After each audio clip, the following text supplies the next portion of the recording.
as I mentioned, Vietnam War, I'm against it. Got it. You think that America doesn't belong in Iraq anymore. I understand it. I don't. It doesn't matter if I agree. I understand it. But you need a degree of thought and research to understand why you believe that Palestine should be there, that Israel should not be defending itself. What the history was in 1948. What about the 20s with the Balfour Declaration? You got to actually Mm-hmm. think. You got to pick up your phone, ask Google or your AI app, what exactly it is. I don't think any of them have any idea. It's just whatever's counter to what America is doing, to the point where even the Democratic administration can't control the Democratic administration who they hire.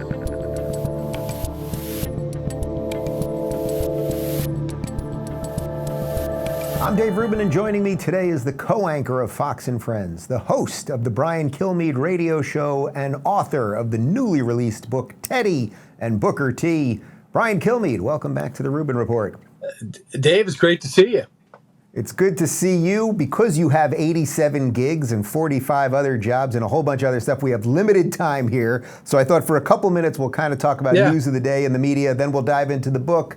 In this news cycle that we've been in for the last 2 months, have you ever felt that the world, at least from the position that you are taking every day on that couch, is kind of crazier and more out of control? Or is this just another recycled version of the craziness with a new topic? Well, I think solvable. I don't think anything is so complex where you think, where's the way out of this? I think everything is solvable. I mean, for example, in the Middle East. So how do you solve it? We can't totally solve it. I can tell you who the problem is, and you know it. It's Iran, right? Asking them not to be nice and to be in the family of nations. I think it's safe to say the experiment failed. All right. Hamas, Houthi rebels, thanks for keeping it all H's, Hezbollah. The problem, believe it or not, these other nations are actually seeing eye to eye with us in many ways. And we did a good job. If I told you 15 years ago, Al Qaeda and ISIS would be marginalized, we'd be all over them. We could kind of move on with ourselves. And the Saudis, for the most part, would straighten out their school system and we wouldn't be raising generations of terrorists. You'd say, Brian, you're dreaming. But really, there's one nation that's the problem. And they saw the Middle East coming into line with the rest of the world, and they decided to try to blow it up with our key ally.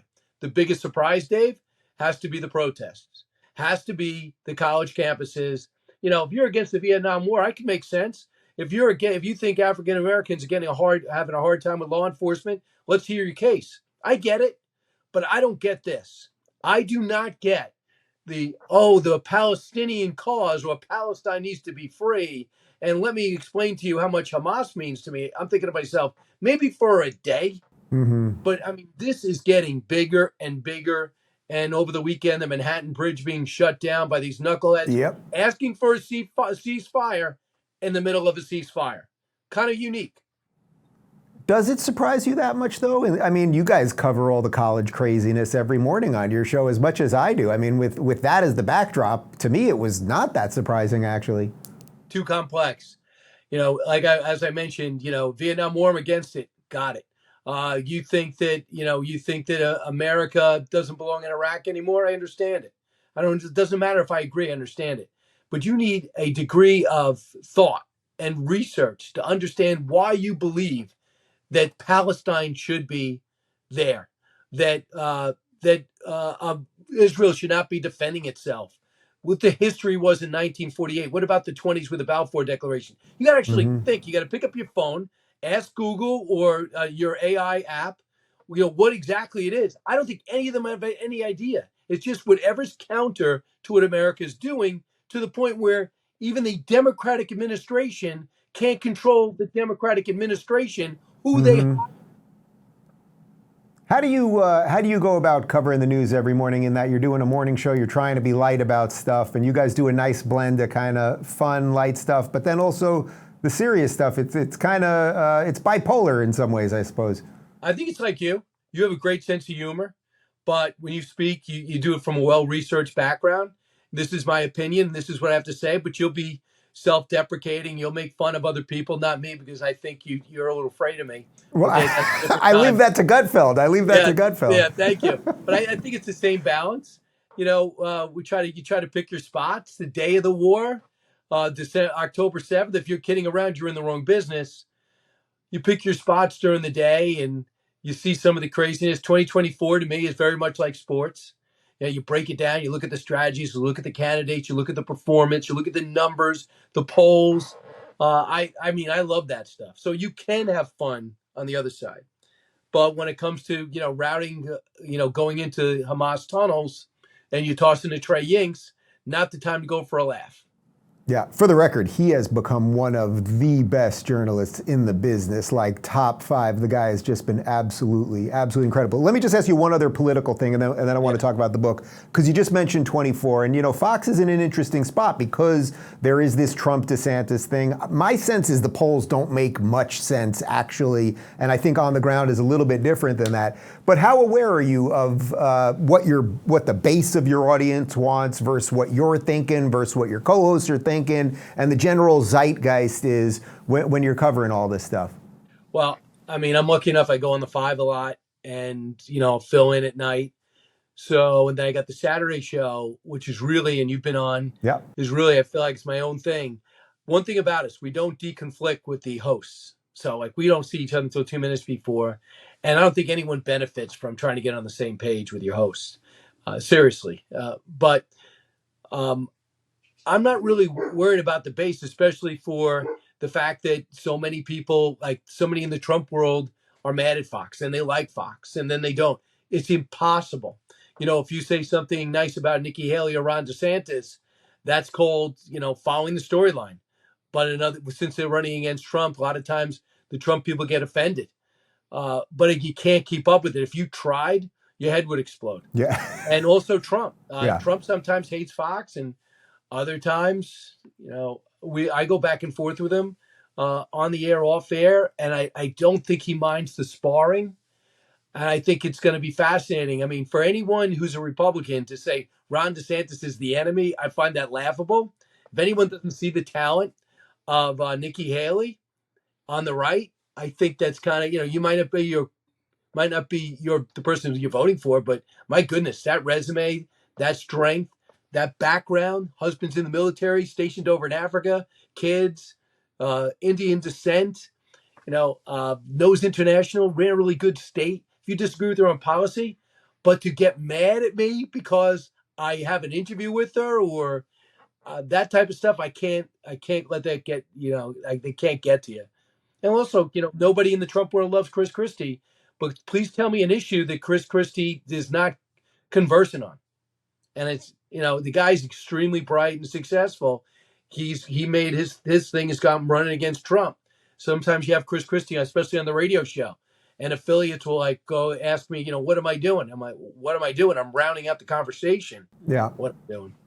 Look, of course, if you're on, roughly our side of this thing, that bench is a hell of a lot deeper than what's going on the other side. And that's the part that we should probably all kind of come together on. But let's shift to the book for a couple minutes, because I saw the title of the book, and I haven't read it yet. I've got a copy here. But this was not a book that I would have expected you to write. I just didn't know this was interesting to you, or that this is sort of in your wheelhouse.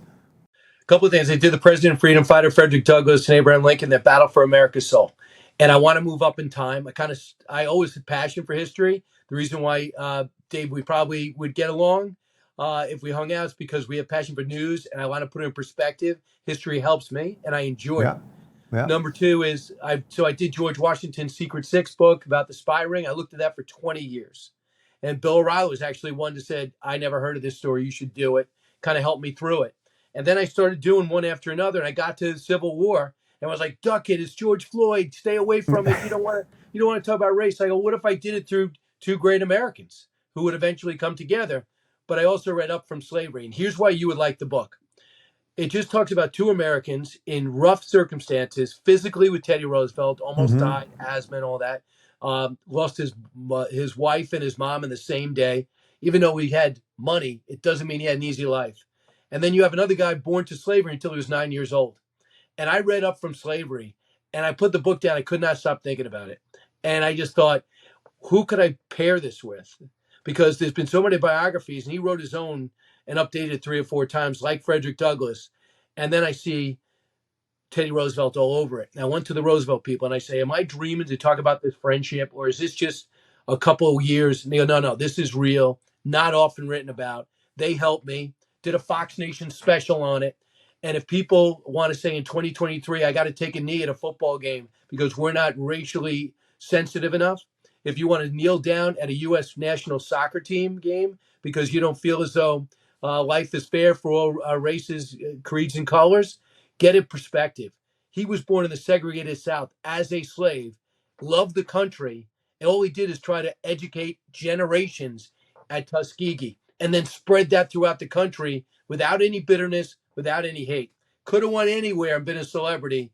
Instead, he starts teaming with great Americans like Andrew Carnegie, J.P. Morgan, Teddy Roosevelt, William McKinley, Grover Cleveland, and made us better. And that's my hope. You'll read this and love the country a little more while still being very happy with segregated South. You know, I'm not sure if you're aware of this. I'm watching a show on HBO called The Gilded Age right now, and Booker T. Washington is in it, at least for a couple episodes that I'm in at the moment, and Tuskegee and all of that. And one of the things that I keep thinking as I'm watching it is, boy, you know, for as terrible as obviously slavery was and all of the inequality and everything else, the way it's framed in the show is there were a lot of people trying to get past it. And we're talking now, you know, 150 years ago, roughly. And I think we really do forget that more than anything else. That's what you're referencing with the people that are kneeling and everything else, that these guys, they were trying it when it was much harder to do, and they were succeeding in a lot of ways. So there's this, you know, the famous White House dinner when he invites Booker T. Washington for dinner because he's a great man, not that he's black or white. And the whole portions of the country erupt into a scandal.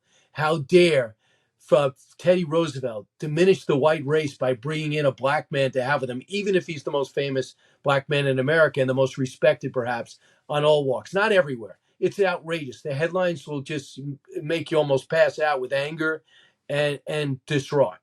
However, he overcame it all. They just brought their relationship under the wire. He became a key resource with naming judges and everything else, told him about what African Americans need. He became a keynote speaker at Tuskegee, won on Tuskegee's board. And this is a man who was brought up by a Confederate mom whose two brothers fought for the South. Mm-hmm. So think about Teddy Roosevelt overcoming the times. Still said some things that will make you say, wow, he's clearly got some blind spots. But these guys just saw opportunity to make the country better, and while loving it, and also knew that they couldn't rush it. There's certain things in America that we weren't ready. And I'll give you one great story. I know you got a million interviews, but so Teddy Roosevelt and Booker T. Washington have dinner, and it caused a great uproar. But they knew they did nothing wrong, and he was going to be an advisor anyway. So Booker T. Washington's waiting for a train in the South to go north. And a guy walks up to him and says, "You Booker T. Washington?" He says, "Yeah." Because you're a great American. You might be our greatest American. He said, "No, thank you. But the greatest American is our president, Teddy Roosevelt." He said, "I used to think so till he invited you over for dinner." Now think about that, so many different levels. Mm-hmm. And this guy did not know he insulted me. And he does, and that type of level of, on my word, ignorance. He said, "I'm not mad at him. I just took it in. He told President Roosevelt about the story. They both laughed. And he said, I have to let sleeping dogs lie. I'm not going to fight every battle." And that's what got W.E.B. Du Bois angry. "Why are you so accepting of injustice?" He's like, "No, this is the world I'm in. I'm making it better while in the South." Yeah. I'm not saying everyone in the South in his era, in the turn of the century, 20th century, was racist segregationists. They weren't. But there was a lot of people who grew up being told that whites and blacks were different and there was different capabilities for both. He said, "I don't hate them. I'm just going to change their minds by our actions." The other thing, Dave, that they do, everyone who went to Tuskegee learned to trade. So he said, you have to be indispensable. If people aren't ready to hire you, they have to hire you because you're too valuable. Couldn't we all learn a little some of that right now? Instead of affirmative action, maybe actually having skills and proving it and all that stuff. Oh, yeah. Brian, I really wish we had more time. I'm absolutely going to read the book. And I think I'm on Fox and Friends on Friday morning, so we'll pick it up then. All right, I'll have something to look forward to. Let's make sure we don't wear the same outfit. But we will make fun of Greg Gutfeld. How about that? Let's agree to that. Dave, congratulations on everything, and I'm on Locals too now. Oh, you are? All right. We're going to link down to your Locals, and of course, we'll link down to the book. All right. Thanks a lot. Go get him, Dave. Awesome, man. Thanks.